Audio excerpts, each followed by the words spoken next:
Some people reveal who they are when they gain power, others reveal it when they think no one is watching. The glass hadn't shattered, but the sound it made against the table was enough to turn heads. Conversation softened, silverware paused midair, and for a brief second, the entire restaurant seemed to lean toward table 14. Emily Carter noticed it before anyone else did, not the sound, but the shift, the way tension moved through a room like a quiet current. She stood near the service station, fingers lightly wrapped around a tray. Eyes steady, breathing even, 8 hours into her shift. Her feet ached in those black non-slip shoes, her white shirt pressed but no longer crisp, and still, she didn't rush. She watched. At table 14, a man sat alone, mid-30s maybe, dressed simply, navy button-down, sleeves rolled, no watch, no display of anything that signaled wealth or status. Across from him stood another man, louder, sharper, dressed in a tailored suit that seemed to demand attention. The suited man leaned forward. Voice low but edged, the kind that carried without needing volume. Emily couldn't hear the words, but she didn't need to. She had seen that posture before. Ownership without kindness, confidence without restraint. Around them, other guests pretended not to notice, eyes flicking away just quickly enough to avoid involvement. The manager, Greg, stood behind the bar, watching too, calculating, weighing who mattered more. Emily exhaled slowly. Not yet, not until she had to. The man in the navy shirt didn't react the way most would. He didn't argue. Didn't defend himself. He simply sat there, hands folded loosely on the table, gaze calm, almost curious. That was what made it different. That was what made Emily step forward. She set the tray down without a sound and moved across the floor, her pace unhurried, her shoulders relaxed, her expression neutral. She had learned long ago that calm unsettled people more than anger ever could. As she approached, the suited man straightened slightly, annoyed by the interruption before it even happened. "Sir?" Emily said, her voice soft but clear, the kind that didn't ask for attention, it held it. "Is there a problem here?" The man turned to her, irritation flashing across his face, a quick assessment, uniform, name tag, background, irrelevant. "This doesn't concern you," he said, dismissive, already turning back. Emily didn't move, she didn't raise her voice, she didn't repeat herself, she simply stayed. The silence stretched, subtle but undeniable. The man in the navy shirt looked up at her then, really looked, as if measuring something deeper than the situation. His eyes were steady, unreadable, and for a moment, Emily felt it. That quiet shift again, something beneath the surface, something most people would miss. She ignored it. She wasn't here for mysteries. She was here for a line that had already been crossed. "He's a guest," Emily said gently, her tone unchanged. "And he deserves to be treated like one." The suited man let out a short, humorless laugh, glancing around as if expecting agreement, but no one spoke, no one ever did. Emily didn't look away. Her hands were still, but there was a slight tension in her fingers, the only sign that she understood exactly what she was doing. Across the room, Greg shifted uncomfortably, already anticipating complaints, already imagining consequences. Emily didn't think about that. She thought about the way people went silent when something wrong happened. The way silence became permission. Not tonight, not here. The man in the navy shirt leaned back slightly, watching her now, not the confrontation, her, and though he said nothing, there was something in his expression, something almost like recognition. Emily didn't notice. She only held her ground, steady, quiet, unshaken, because some people raised their voices to be heard, and some simply refused to step aside. The suited man's smile faded, just slightly, the kind of shift most people would miss, but Emily did not. His jaw tightened, his fingers brushing the edge of the table as if reminding himself where control lived. "You are out of line," he said, his voice still calm but carrying a sharper edge now, the kind that expected obedience without asking for it. Emily did not respond immediately. She had learned that silence, used correctly, could change the direction of a conversation more than any argument. Behind her, the low murmur of the restaurant began to return, but it was different now, quieter, cautious, as if everyone was listening without appearing to. The man in the navy shirt remained seated, his posture relaxed, almost too relaxed for someone at the center of tension. His gaze moved between them, not defensive, not grateful, simply observant. "Sir," Emily said again, her tone unchanged, "we want all of our guests to feel comfortable here." And there it was, the shift from confrontation to principle. She was no longer speaking to him alone, but to the room, to the invisible line that separated right from convenient. The suited man let out a slow breath through his nose, glancing toward the bar where Greg now stood frozen, caught between profit and principle. "Do you know who you are speaking to?" the man asked, quieter this time, almost amused. Emily met his gaze without hesitation. "Yes," she said. "I guess." And nothing more, no challenge, no fear, just a simple truth that left no room for hierarchy. For a brief second, the man seemed unsure how to respond, as if the script he had relied on had been quietly taken away. At the table, the man in navy leaned forward slightly, resting his forearms on the edge, his eyes narrowing with a hint of interest that had not been there before. It was not the situation that held his attention anymore, it was her. The way she stood, the way she chose her words, the way she did not rush to fill silence. Greg finally stepped forward, his shoes soft against the polished floor, his smile already forming before he reached them. "Emily," he said, voice low, careful, "maybe you should step back and let me handle this." The words polite, but the message clear. Emily did not look at him right away. Instead, she kept her eyes on the guest in front of her, as if finishing something unseen. Then, slowly, she turned.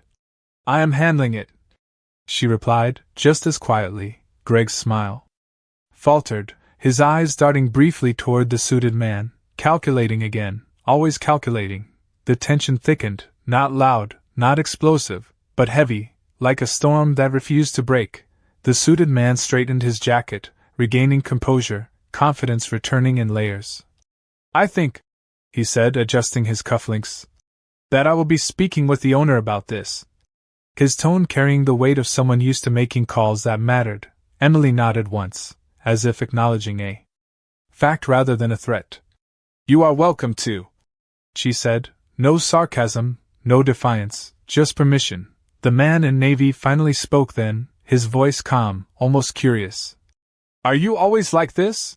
he asked, looking at Emily with something that felt like quiet intrigue. She glanced at him, just for a moment, her expression softening by a fraction. "Only when it matters," she said. The answer was simple, but it lingered in the air longer than expected. The suited man scoffed under his breath, turning slightly away as if the conversation had already ended in his favor. But something had changed, something small and irreversible. Emily felt it, the same way she had felt the tension earlier. Not everything revealed itself in noise. Some things shifted in silence. And somewhere in that silence, the man in navy allowed the faintest hint of a smile to appear, not amused, not impressed, but recognizing, as if, for the first time that evening, something had gone exactly the way he had hoped. Greg's throat tightened as the silence stretched a second too long, the kind of silence that made decisions feel heavier than they should. He cleared it quickly, forcing a small laugh that did not quite land, stepping closer to the table as if proximity could restore control.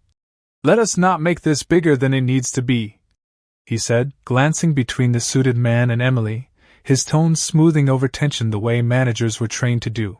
But something had already shifted, something subtle and difficult to reverse. The suited man adjusted his stance again, confidence returning in visible layers, his voice steadier now as he addressed Greg instead of Emily, as if repositioning the conversation back into familiar territory. "I expect this situation to be handled appropriately," he said, each word measured, deliberate. Greg nodded quickly, too quickly, his eyes flicking once toward Emily with a warning that carried more fear than authority.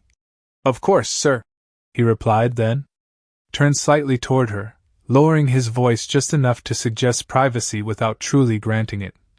"Emily, I need you to step away now," he said, softer this time, but firmer, the decision forming under pressure rather than principle. Emily listened, her expression unchanged, her posture still as composed as before. She had heard that tone before, the one that tried to sound reasonable while asking for something that was not.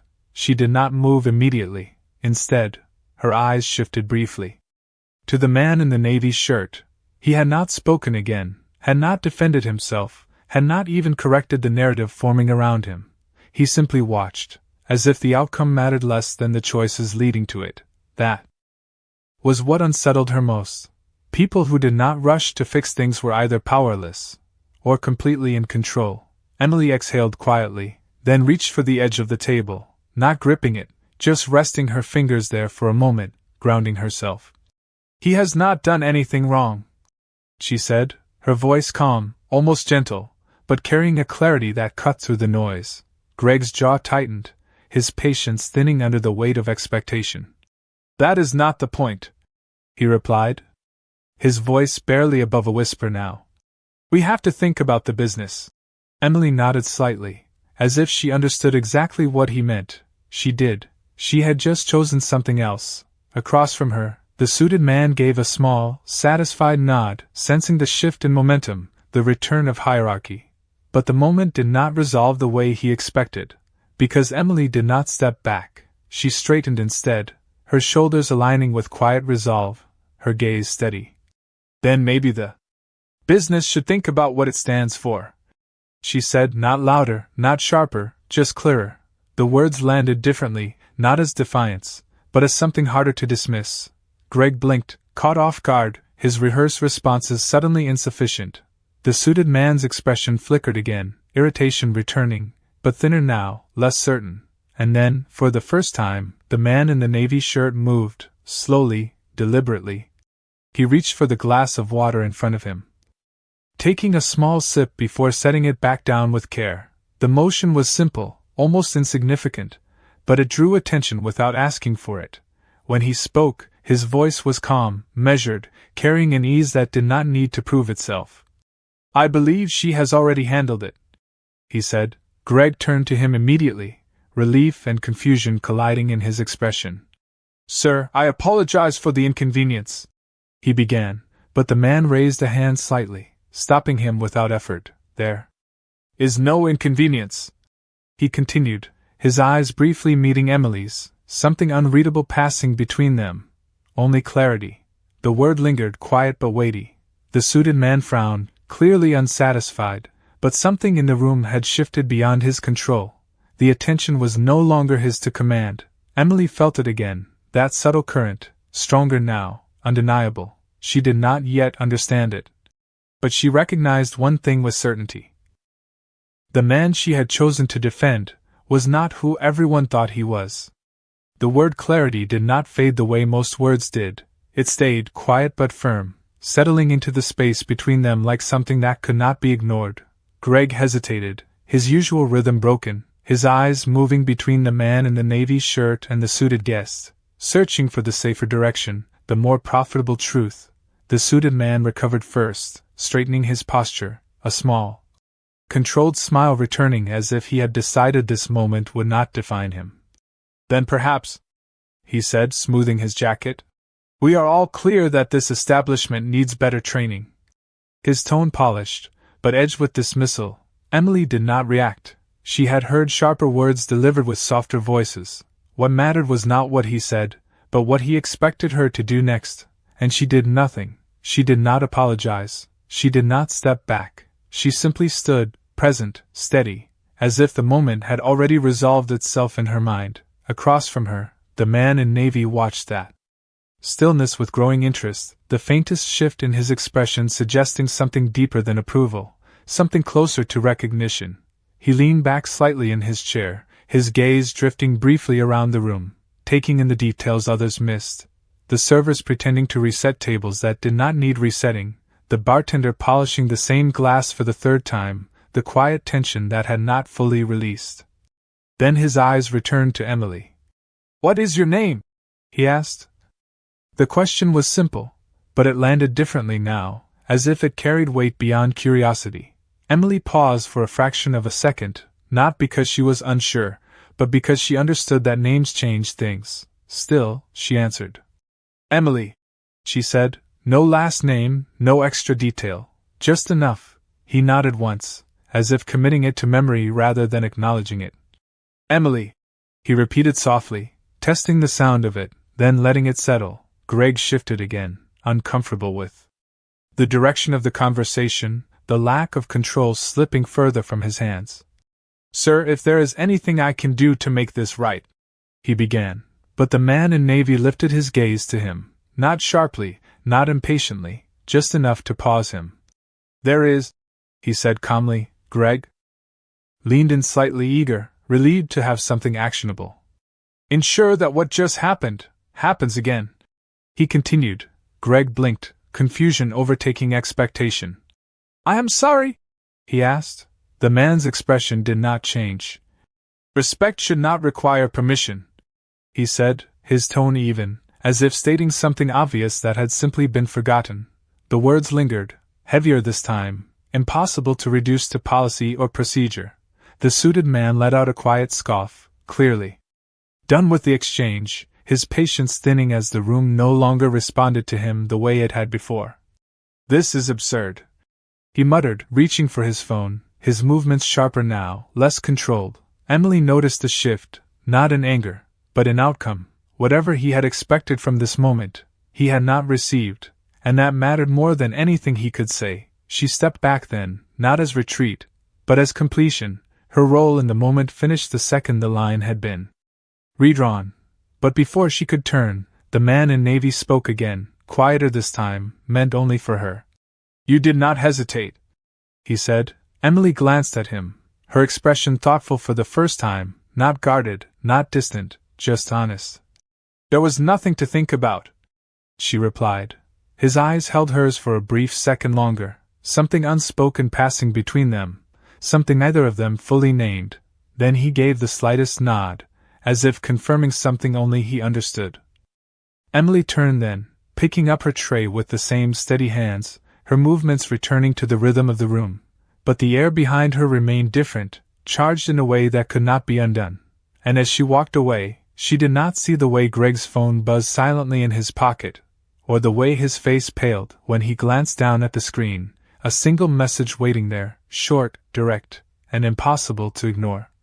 "Do not interfere." Greg did not breathe for a full second after reading the message. The words were simple, almost casual, but they carried a weight that pressed against his chest in a way no complaint ever had. He looked up slowly, his eyes finding the man in the navy shirt again, and this time, he saw him differently, not as a guest, not as a problem, but as something far more dangerous to misjudge.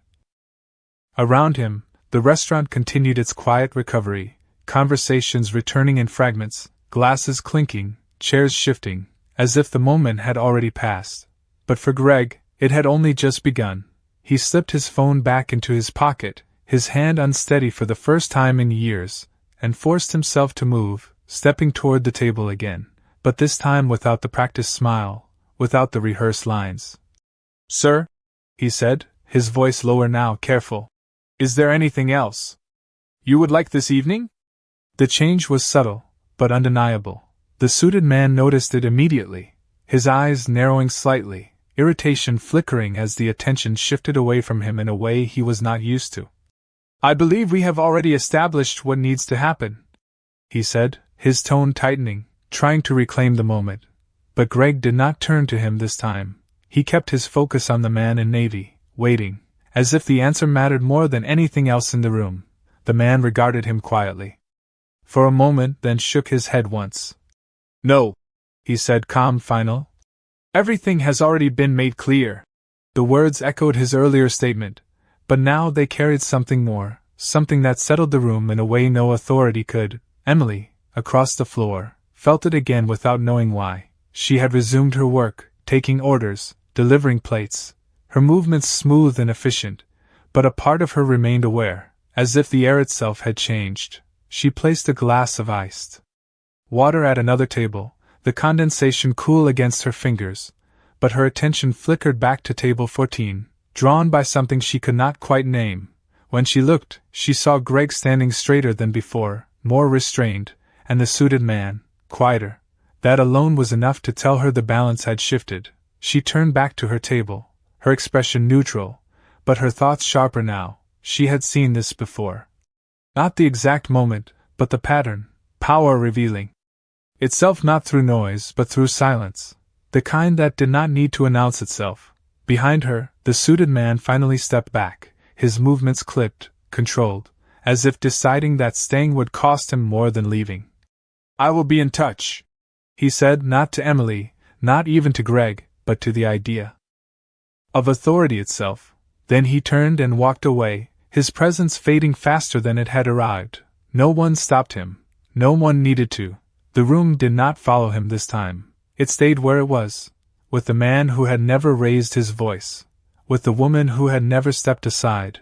At table 14, the man in navy watched the exit for a brief second, then looked down at the table, his fingers brushing lightly against the edge as if considering something.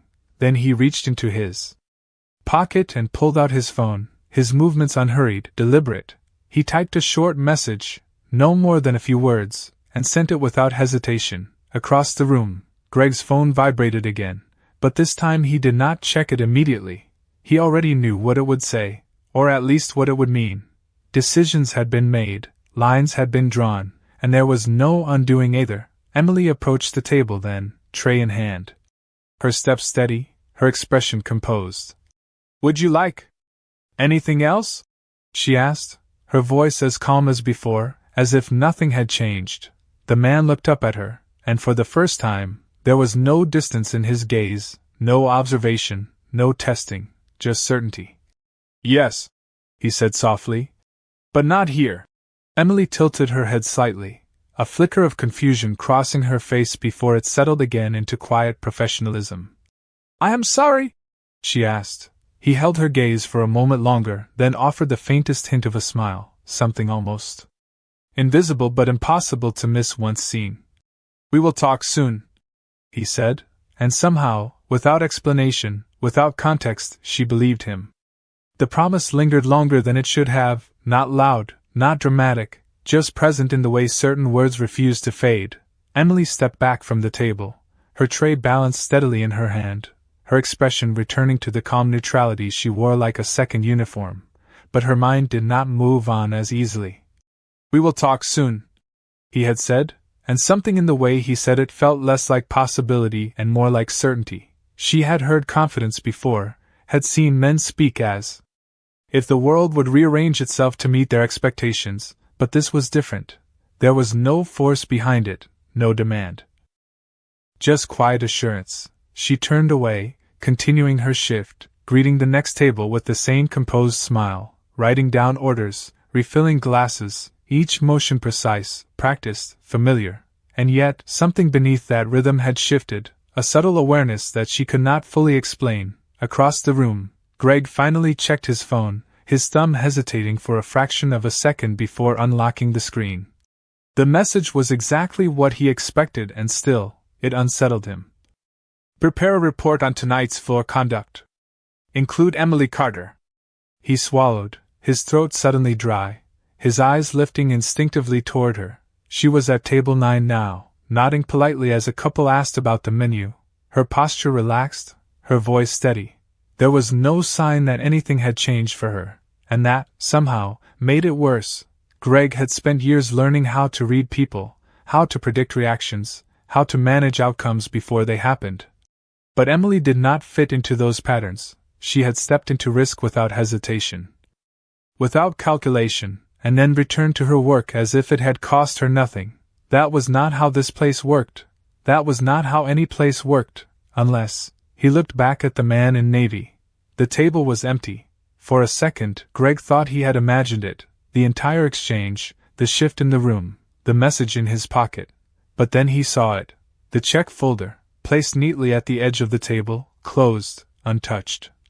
Greg approached slowly, each step measured, his hand reaching for the folder with a hesitation he could not explain. Inside, there was no signature, no card, no cash. Just a single folded piece of paper.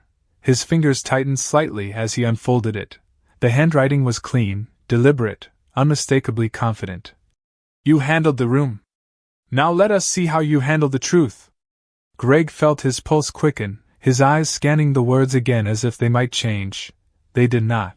Behind him, Emily finished with her table, offering a quiet, "Thank you," before stepping away, her movements as composed as ever. She had not seen him leave, she had not seen the note, And yet, somehow, she felt the absence, the space he had occupied now empty in a way that drew her attention without reason.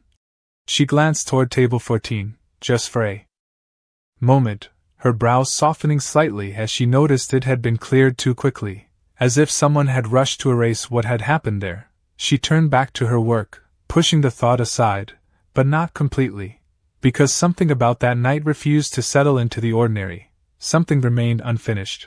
Greg closed the folder slowly, his mind racing in directions he could not yet control. His carefully structured understanding of the evening unraveling piece by piece.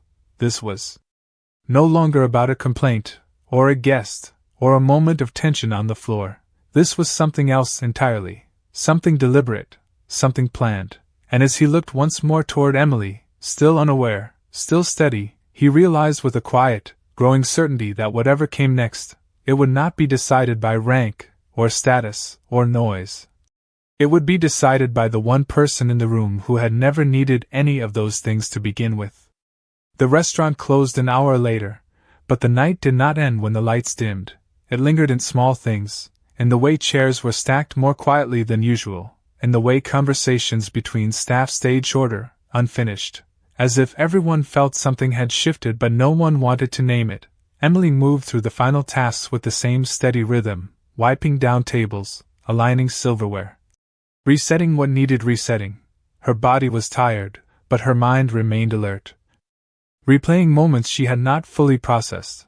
The man in the navy shirt, the way he had watched, the way he had spoken without urgency, without explanation, and that final line, "We will talk soon." She did not know why it stayed with her, but it did. Across the room, Greg stood near the office door, the folded note still in his pocket, its weight far heavier than paper should ever be. He had read it 3 times, maybe 4, each time hoping to find something he had missed, something that would make it simpler, smaller. It never did. He finally stepped into the office, closing the door behind him, the soft click echoing louder than it should have. Inside, the air felt different, still, contained. He sat at the desk, staring at the computer screen without turning it on, his reflection faint in the dark surface. For years, he had believed that control came from anticipating problems, from managing people, from knowing who mattered and who did not.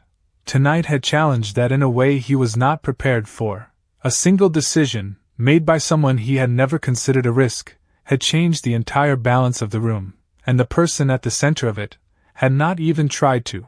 Emily finished her last table and placed the cloth back into the bin, her hands slowing for just a second as she glanced again toward table 14. It was clean now, indistinguishable from the others, but she could still feel it, like a quiet echo that refused to fade. She reached for her bag, slipping it over her shoulder, her movements unhurried, her expression calm. She did not look for answers. She had learned that answers came when they needed to, not when they were chased. As she moved toward the exit, Greg stepped out of the office, his face composed again, but not quite the same. There was something more careful in his eyes now. Something measured. "Emily!" he called, his voice steady but quieter than usual. She turned, pausing near the door, her posture relaxed. "Yes?" she asked. Greg hesitated, just for a moment, the note pressing against his thoughts. He had planned to say something simple, something routine, but the words did not come out the way he expected. "I will need you to come in early tomorrow," he said instead. Emily nodded once, no questions, no concern. "What time?" she asked. 8, he replied. She gave a small nod, accepting it without hesitation. "I will be here," she said. No resistance, no curiosity, just a statement. Greg watched her for a second longer, as if trying to understand something that did not fit into his usual logic. "Good," he said finally, though the word felt incomplete. Emily turned and stepped outside, the cool night air meeting her skin, the city quieter now, the hum of distant traffic steady and familiar. She walked down the sidewalk, her steps even, her mind not searching, not analyzing, just present. And yet, beneath that calm, something had already begun to change, not loudly, not dramatically, but in the quiet way that mattered most, because somewhere, beyond her view, decisions were already moving into place, conversations already happening, paths already being drawn, and for the first time, without knowing it, Emily Carter was no longer just someone who worked in the restaurant. She had become someone the future was about to notice. The next morning arrived without ceremony, the city already moving before the sun fully claimed the sky. Emily stepped off the subway at 7:42 a.m., her pace steady, her expression unchanged from the night before. She had not rushed, had not replayed the moment endlessly the way others might have. Whatever had happened had already settled inside her as something simple. She did what was right. Nothing more, nothing less. The restaurant looked different in the early light, quieter, stripped of its evening elegance, the polished surfaces now just surfaces, the atmosphere waiting to be rebuilt. She pushed open the door and stepped inside, the faint scent of coffee and cleaning solution lingering in the air. Greg was already there. That alone was unusual. He stood near the center of the room, not behind the bar, not in the office, but waiting. When he saw her, he straightened slightly, as if preparing for something that had not yet begun. "You are early," he said. Emily glanced at the clock. On the wall, 7:58. She gave a small nod. "So are you," she replied. Her tone was neutral, not questioning, not probing, just observant. Greg hesitated, the words he had prepared feeling less certain now that she stood in front of him. "We have a meeting," he said finally. Emily tilted her head slightly. "A meeting?" she repeated. Greg nodded. "Was someone from corporate?"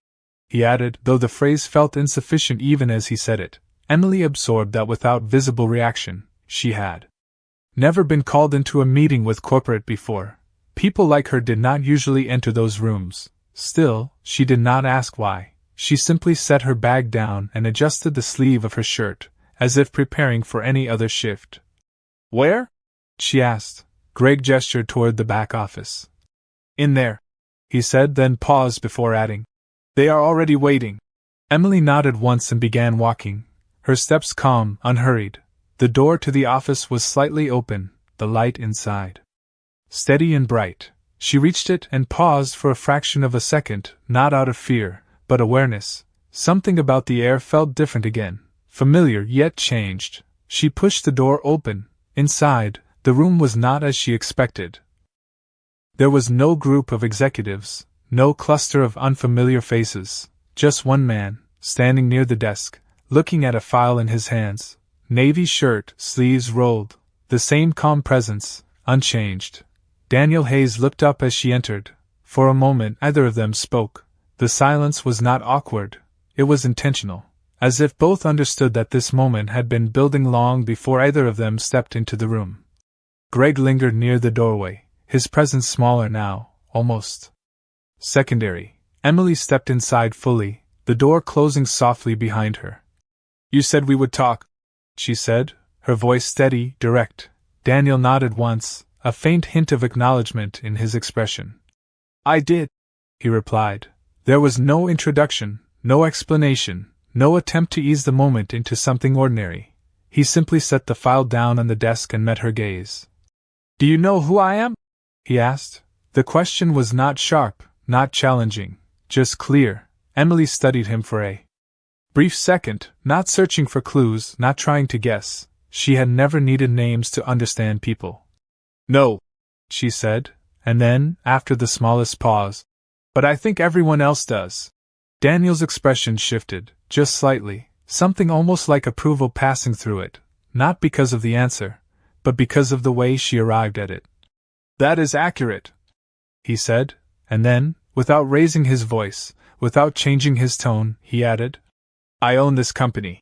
The words did not echo, did not demand attention. And yet they changed everything, not in the room, but in the space between them. The words did not land with force, but they settled with certainty, not loud, not dramatic, just undeniable. Emily did not step back, did not widen her eyes, did not shift into the reaction most people would expect. She simply stood there, her gaze steady, her breathing even, as if the information had been placed in front of her rather than dropped on her. Daniel watched closely, not for shock, but for something else. Something harder to fake, and what he saw made him nod, almost imperceptibly. "I thought so," he said quietly. Emily tilted her head just slightly. About what? She asked. Her voice was calm, not cautious, not impressed, just present. Daniel stepped away from the desk, closing the distance between them. By a few feet, not enough to impose, just enough to engage. About how you would react, he said. Most people change the moment they know. Emily considered that for a second, her eyes flicking briefly toward the desk, then back to him.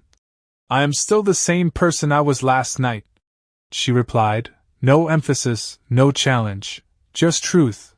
Daniel's expression softened, not into a smile, but into something more grounded. Recognition, confirmed. Behind her, Greg shifted slightly, still near the door.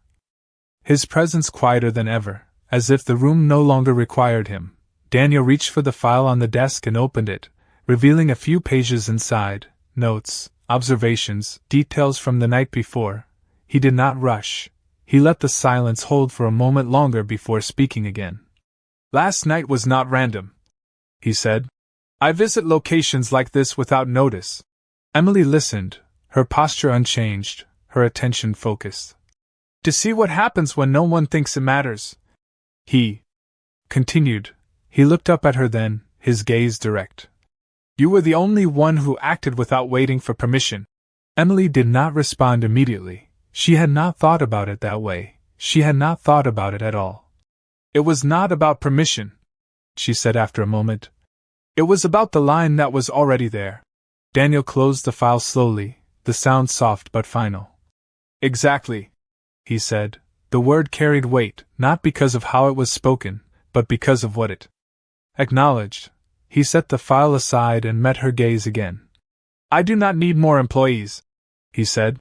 I need people who understand that line. Emily felt the shift then, not in the room, but in the direction of the conversation. This was no longer about last night. This was about what came next. What are you asking? She said. Daniel paused for a fraction of a second, not searching for words, but choosing them carefully. I am offering you a position, he said. Not here, not on the floor. He gestured lightly toward the restaurant beyond the walls. In a place where decisions like yours are not rare, but required. The room went still again, not with tension, but with possibility. Greg's breath caught quietly behind her, the implication settling in faster for him than for her. Emily did not react immediately. She did not step forward, did not accept, did not refuse. She simply stood, considering. You do not know anything about me, she said. Daniel nodded once. I know enough, he replied. You did not raise your voice. He held her gaze. You raised the standard. The words stayed between them, quiet, but undeniable. Emily let out a slow breath, not heavy, not dramatic, just real. She glanced once toward the door, toward the space she had walked through every day, the routine she knew, the life she had built without asking for more. Then she looked back at him. If I say yes, she said, nothing changes about that line. Daniel's answer came without hesitation. If you say yes, he said, that line becomes the reason everything else changes. The silence that followed was not empty. It was full of decision, and for the first time since the night began, Emily allowed the faintest hint of a smile to appear, not wide, not showy, just enough to mark the moment. Because some people waited for opportunity to prove who they were, and some had already proven it long before anyone was watching.